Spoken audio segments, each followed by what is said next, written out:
Bonsoir. Fin du monde ou pas, on a au moins le temps de se pencher sur un certain nombre d'événements importants. Événements qui se sont produits dans notre département cette année avec Audrey Coll. Retour sur les faits qui ont marqué 2012, depuis la campagne présidentielle jusqu'à l'obtention du stade de rugby, des faits divers marquants comme les méfaits du tueur de l'Essonne ou encore une campagne législative qui a un petit peu chamboulé le paysage des élus. Cette année a d'abord été marquée par une campagne présidentielle qui s'est invitée dans le département. Nicolas Sarkozy, président sortant, a laissé sa place à François Hollande. Ce dernier, dont la première visite officielle en France était à Bondoufle, à l'entreprise Supratec.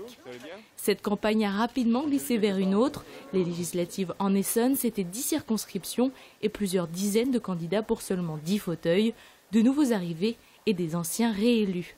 Et dans ces nouveaux élus, de nouveaux ministres, de nouveaux députés et par conséquent de nouveaux maires. Manuel Valls laisse sa place à son premier adjoint Francis Choix, François Lamy à Claire Robillard et Thierry Mandon à Stéphane Raffaly. Stéphane Raffaly qui a d'ailleurs gagné une bataille sportive, le grand stade de rugby de Ris-Orangis-Sévry. En juin, la fédération entérine le projet essonnien qui sera construit sur l'ancien hippodrome de Ris. Ce stade qui a dû motiver les rugbymen du RC Massy, malheureux en 2011 et qui, en 2012, ont enfin gagné leur ticket pour la Pro D2. Cette année fut aussi l'année de 4 meurtres sordides en Essonne et l'arrestation d'un potentiel tueur en série. Yoni Palmier est aujourd'hui mise en examen et en attente de la fin de l'instruction. En 2012, les Essonniens ont également accueilli l'ouverture de l'hôpital géant sud-francilien avec ses difficultés et ses bonnes nouvelles, l'arrivée du premier bébé, Noélis, et une naissance presque concordante avec celle de bébé tigre au cirque Bouglione. Seul signe de la fin du monde en Essonne, quelques météorites tombées à Draveil, en particulier chez Madame Comète. Un signe? Non. Une belle année comme ça, on veut juste que ça recommence.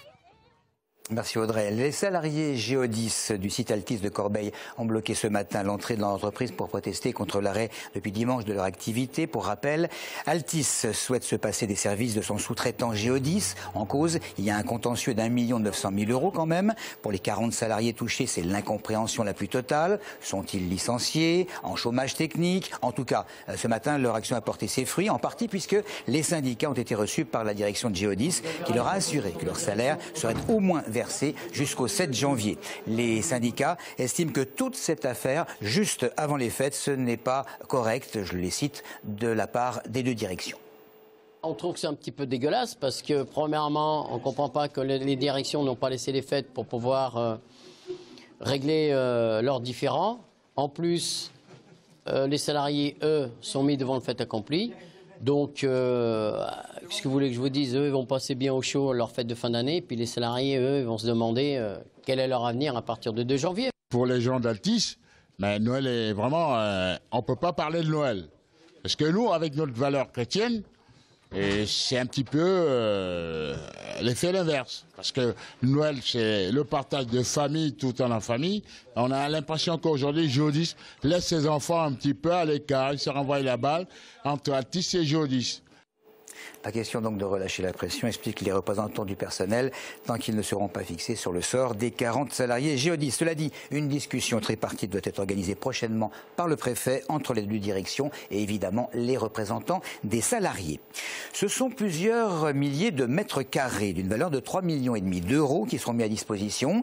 Il s'agit d'un choix politique, déclare Jérôme Guedj, en expliquant la priorité du Conseil général de mettre l'accent sur le logement. Alors de quoi s'agit-il? Du département qui a choisi, pour lutter contre le manque d'habitat social, de céder des parcelles de terrain lui appartenant. 4 communes sont concernées, Viry-Châtillon, Itteville, Étiolles et Massy. Des élus voient cette cession d'un très bon œil. Il y a pénurie de logements et, déclare-t-il, la question est trop importante pour qu'il y ait un quelconque clivage politique. C'est en tout cas ce qu'estiment certains. Dans le même domaine, cette petite phrase que l'on doit à l'évêque d'Évry, il faut avoir conscience que si on préfère avoir un arbre chez soi plutôt qu'un nouvel immeuble, on participe au mal logement. Fin de citation. Monseigneur Dubost faisant évidemment allusion à ceux qui, dans certaines communes, se battent contre la construction de nouveaux logements. Il faut savoir que le Secours catholique, en partenariat avec le diocèse, ont lancé une grande campagne contre le mal logement. À partir d'aujourd'hui, la décision d'expulsion des familles roms présentes à Villebon-sur-Yvette, sur un terrain privé à quelques mètres du centre commercial, devient actif. Hier, l'association Solidarité en Essonne aux familles roumaines redoutait une intervention dans la matinée. La décision finalement a été repoussée. Reportage Claire Colombel. Aucune voiture de police en vue sur ce parking situé à quelques mètres du camp de Rome. Les membres de l'association de solidarité en Essonne aux familles roumaines s'inquiétaient hier d'une éventuelle intervention des forces de l'ordre, car à partir de ce matin, la décision de justice devient active. Ces familles sont arrivées en septembre après avoir quitté Bobigny, commune où ils étaient installés depuis 3 ans sur un terrain privé. Le propriétaire leur avait donné son accord pour une durée limitée.